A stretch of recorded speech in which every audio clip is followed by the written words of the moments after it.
Eu quero começar esse vídeo de hoje lendo um tweet do Jamil Chad, que é um jornalista que cobre a ONU, que cobre relações exteriores, e que eu acho que resume muito bem, na verdade, qual foi a sensação geral ontem. Porque ontem foi um dia atípico, né? Ontem foi um dia muito estranho. Então eu vou ler esse tweet e depois a gente vai falar o que se deu nessa segunda-feira, dia 29 de março. Então diz Jamil Chad: diante da república que se desmancha, acabo de receber um zap de um diplomata estrangeiro em Brasília com uma pergunta reveladora.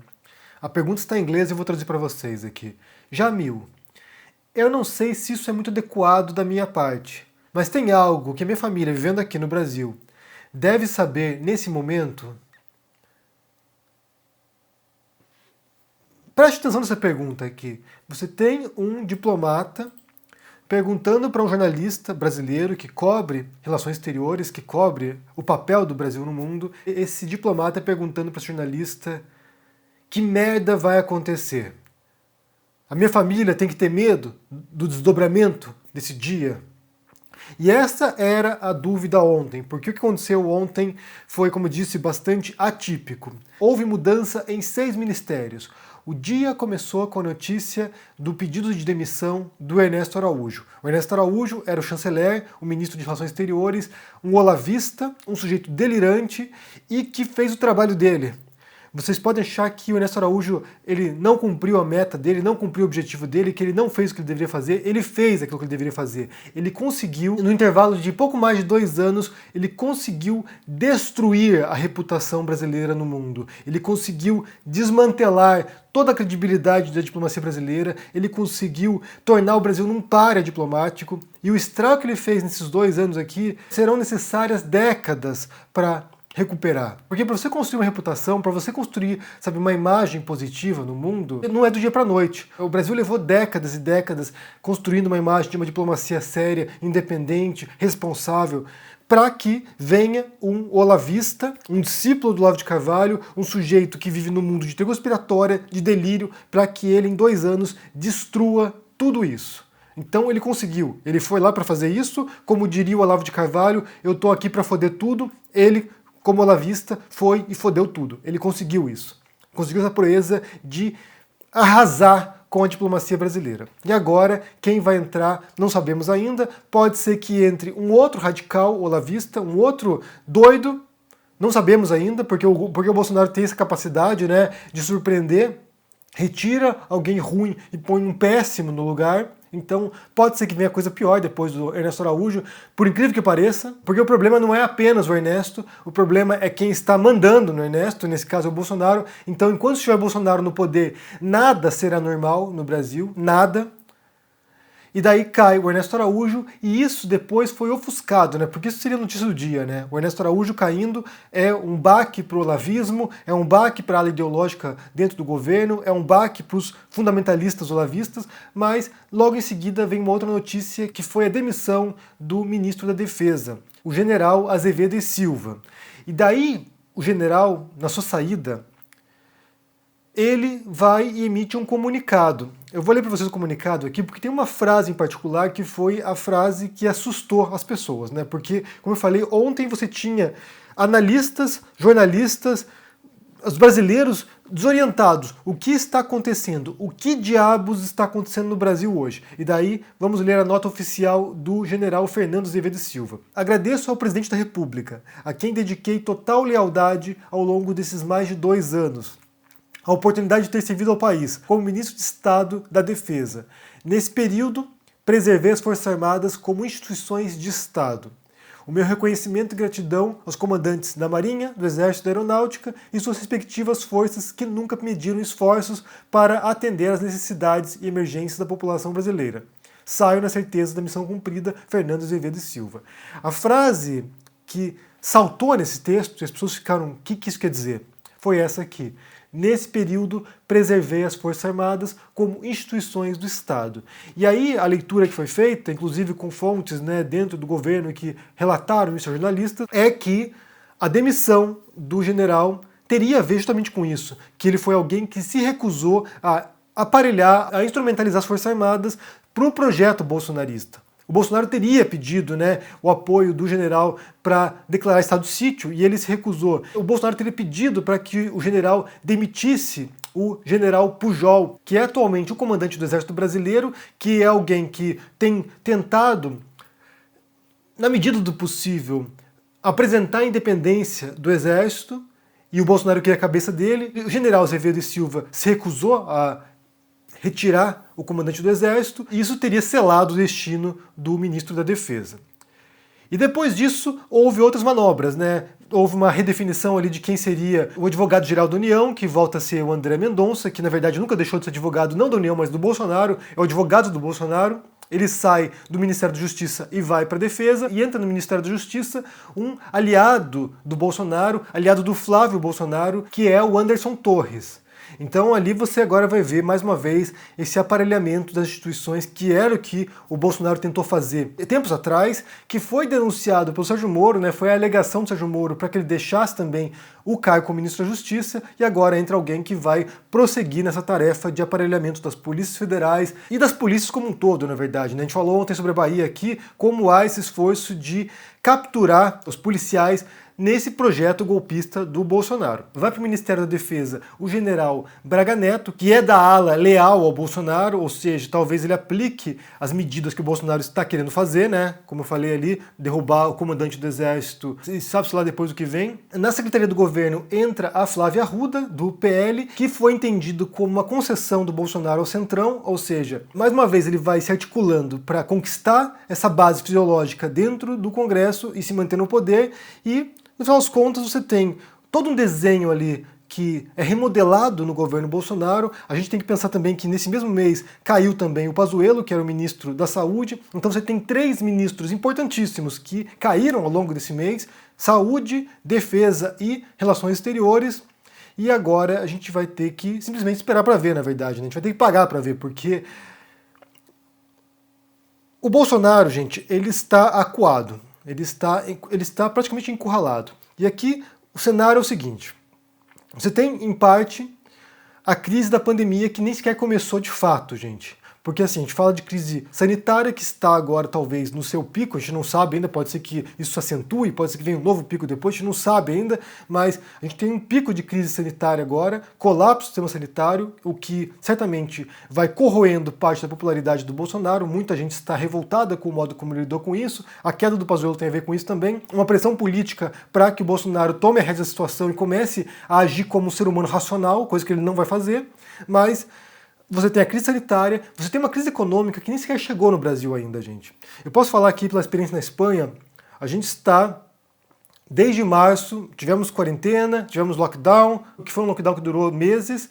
Depois disso, sucessivos fechamentos da economia, que não foi tão rigoroso quanto o lockdown inicial. E a gente tem visto as consequências disso, as consequências econômicas disso, agora.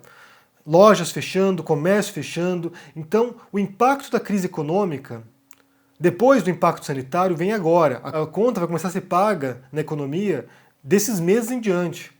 Por exemplo, se você vai para a rua aqui nas cidades espanholas, você vê um monte de lojas fechadas, um monte de comércio fechados. Ou seja, as consequências ainda serão vistas, econômicas. No Brasil não chegou ainda essa consequência econômica. Então você tem, por um lado, milhares de mortes diárias pela pandemia. Em seguida, virá a crise econômica, e isso tem levado a uma queda frequente e perceptível da popularidade do Bolsonaro, da aprovação do Bolsonaro. E ele é alguém que se movimenta de acordo com isso, né? Como político populista que ele é, como político que manobra as massas, que é o que ele tenta fazer, ele sabe que a sobrevivência dele depende da aprovação popular. Então, primeira coisa. A segunda coisa tem a ver com a entrada do Lula no jogo, né? Mais uma vez, o Lula retorna, você tem aqui a anulação dos processos contra o Lula, assim ele recupera os direitos políticos e vem como um grande opositor ao Bolsonaro. E aqui você tem, por um lado, um presidente em declínio, e aqui você tem um nome, né, um pré-candidato como Lula, que ainda é muito popular, que ainda tem em torno de si uma imagem que é muito maior do que o PT, na verdade, como a gente já falou várias vezes também. Então, você vem aqui um opositor forte com um político em declínio. Tanto que se tem falado já que, numa eventual candidatura do Bolsonaro na próxima eleição, que ele talvez nem chegasse no segundo turno, que talvez ficasse entre Lula e e uma terceira candidatura de algum outro partido da centro-direita ou da direita tradicional. Então o Bolsonaro sabe que o futuro político dele está em perigo agora. Então ele tem que manobrar de um modo a poder resgatar um pouco a sua popularidade, resgatar um pouco a sua força política com esse grupo fisiológico, né, com o Centrão, que chegou a mandar ameaças explícitas para o Bolsonaro na última semana, né, dando a entender que se o Bolsonaro não entrar na linha, que ele vai cair. Então, ele tem que reconquistar esse apoio político, ele tem que fazer alguma coisa para reconquistar o apoio da população, o que não me parece que vai acontecer tão cedo, porque ele está em queda livre, e daí surge um opositor de peso e que realmente pode desmantelar o Bolsonaro. Então são duas forças aqui. E um terceiro elemento que tem a ver com talvez fissuras internas no próprio governo Bolsonaro de pessoas, né, que parece ser o caso de algum desses ministros que caíram aqui, de pessoas que não estão dispostas a qualquer coisa pelo Bolsonaro. Como eu disse, parece ser o caso desse ministro da Defesa, que vai e diz, olha só, eu era ministro do Bolsonaro, mas mesmo assim eu me esforcei para manter a independência das Forças Armadas. Eu me esforcei para manter as Forças Armadas como instituições do Estado. Então, foi alguém que, pelo menos na retórica, no discurso, não se vendeu ao bolsonarismo. Embora haja dúvidas em relação a isso, né? Por exemplo, o Leandro Demori, do Intercept, é alguém que diz que a gente não pode separar as Forças Armadas do Bolsonaro, as coisas estão juntas. Então, é um cenário complicado de ler, na verdade, né? E daí, uma preocupação que surgiu ontem, né, que foi, na verdade, a grande dúvida das pessoas, é se vai ter um golpe ou não vai. Se vai ter um autogolpe, né? Se o Bolsonaro vai tentar agora, com essa mudança drástica na Constituição dos ministérios e o ministro da Defesa e as polícias inflamadas na Bahia, se ele vai tentar um golpe de Estado, se ele vai tentar um autogolpe, ou seja, ele vai usar sua posição no governo para usar o exército, as polícias, para derrubar a estrutura democrática republicana brasileira. E a gente não sabe, na verdade, mas eu suspeito que ele não tem a força para isso. E ele nem precisaria fazer isso, na verdade, né?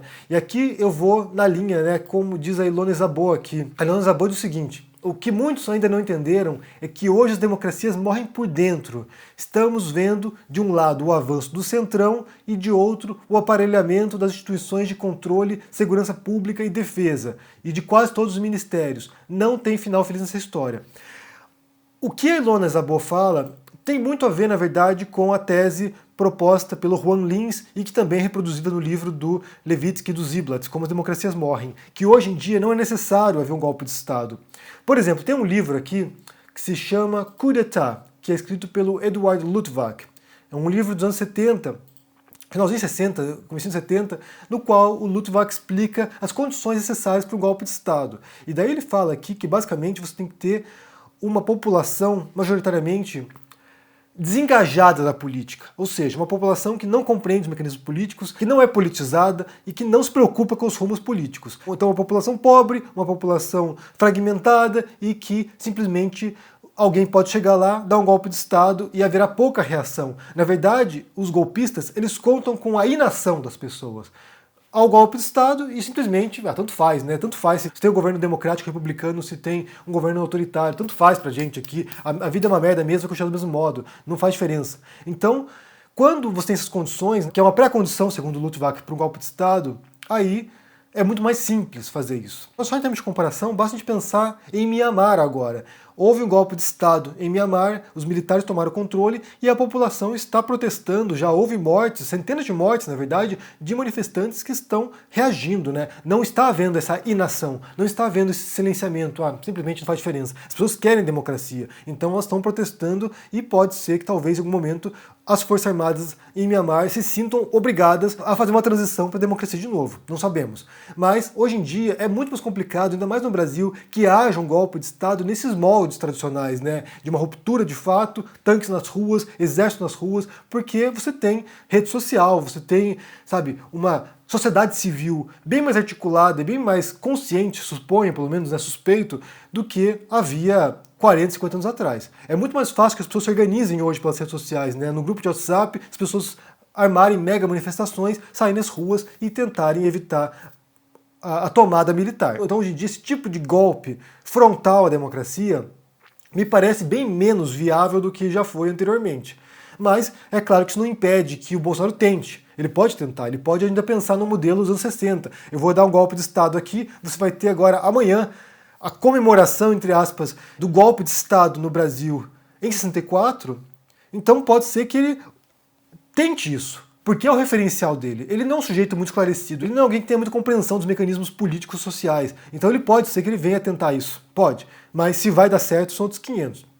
Só que ele não precisa disso. Como diz a Ilona aqui, como diz o Juan Lins e como diz também o Levitsky e o Ziblatt, as democracias atualmente elas morrem de outro modo. Elas morrem com o aparelhamento, elas morrem com a tomada das diferentes hierarquias, tanto na política quanto no serviço público, de modo que o ditador, entre aspas aqui, ele não precise fazer isso. Ele simplesmente aparelha todo o Estado, ele aparelha as Forças Armadas, ele aparelha as polícias, ele aparelha os órgãos necessários para a manutenção do seu poder e ele pode se perpetuando no poder indefinidamente. Basta pensar, por exemplo, nos casos citados por esses autores, como o Putin. O Putin é alguém que virou o governante perpétuo da Rússia. Ou no caso da Venezuela, você tinha lá o Chávez e agora o Maduro, que são governantes perpétuos da Venezuela. Pode ter eleições? Pode ter eleições, só que elas não significam muita coisa. Porque, no final das contas, a oposição política foi silenciada, tanto com prisão quanto com intimidação. Então a oposição simplesmente não tem força nenhuma política. As Forças Armadas e as polícias estão nas mãos dos governantes, ou seja, eles podem usar a força de repressão para intimidar seus adversários, e aí eles vão se perpetuando indefinidamente no poder. Quando o Trump conclama os seus apoiadores a invadirem o Capitólio, o que ele tentou ali foi quase uma manobra de um golpe de Estado tradicional, ou seja, a gente vai lá e leva uma ruptura institucional. Não deu certo, como vocês sabem, não deu certo. O Trump deixou o cargo, saiu da presidência e acabou. Ele até pode se manter como força política ainda nos bastidores, ou com uma nova candidatura daqui a 4 anos, ele pode tentar isso. Mas a tentativa direta e frontal de ruptura não deu certo. Mas, por outro lado, há vários outros casos de governantes que vão capturando e sequestrando o poder e, quando se vê, já não tem como tirar mais essa pessoa de lá. Essa é a manobra que, na minha leitura, e também é da Ilona, essa é a manobra que ele tem tentado fazer. É de tal modo dominar as forças políticas brasileiras para que talvez nem sequer haja uma nova eleição em 2022. Ou se houver, que não terá a menor validade porque simplesmente as forças políticas já estão todas cooptadas pelo bolsonarismo, já estão todas intimidadas, a oposição já foi destruída de algum modo e ele continue se reelegendo e pondo posteriormente os seus cupinchas, os seus filhos, ou seja, criar uma dinastia bolsonarista. Se isso vai acontecer também, não sabemos, não tem como prever, mas me parece que é a manobra mais possível. Ele pode tentar um golpe, pode tentar, não sei se vai acontecer, e por outro lado, ele está aparelhando as instituições, ele está cooptando as Forças Armadas, ele está cooptando a polícia, ele está trazendo para si as pessoas armadas, que será o modo como ele vai se perpetuar no poder. A gente falou ontem sobre isso no caso da Bahia, né? Ele está trazendo para si as pessoas que têm armas. E isso é uma garantia de poder. A situação ontem foi muito estranha, realmente, né? Eu vou deixar para vocês aqui alguns links para vocês entenderem o que aconteceu aqui, algumas leituras, né? Muita gente entendeu como se fosse uma manobra, uma sinalização para o Centrão. Não sei se foi bem isso, mas certamente ele está tentando ganhar uma sobrevida ali e se manter no poder até o final do mandato, para, quem sabe, se perpetuar depois. Mas vamos ver o que vai acontecer. A situação é preocupante. Não dá para relaxar, não dá para achar assim, bem, as coisas se acalmaram, o negócio está complicado. Mas eu quero saber o que vocês pensam sobre esse cenário de ontem. Como vocês acompanharam isso e o que vocês viram de interessante, de alguma análise, alguma leitura sobre esse cenário. Deixa aqui embaixo no comentário, deixa o joinha, se inscreva aqui no canal, se torne um membro ou um apoiador para dar uma força, se torne um aluno de ICL, estamos com cursos de escrita e narrativas por lá, para quem deseja aprender a escrever, se tornar um escritor, e confira meus livros sobre o Bolsonaro, e também sobre Jesus Histórico, um romance chamado Rei dos Judeus. Se cuidem por aí, gente. Um abração e força. Até mais. Tchau.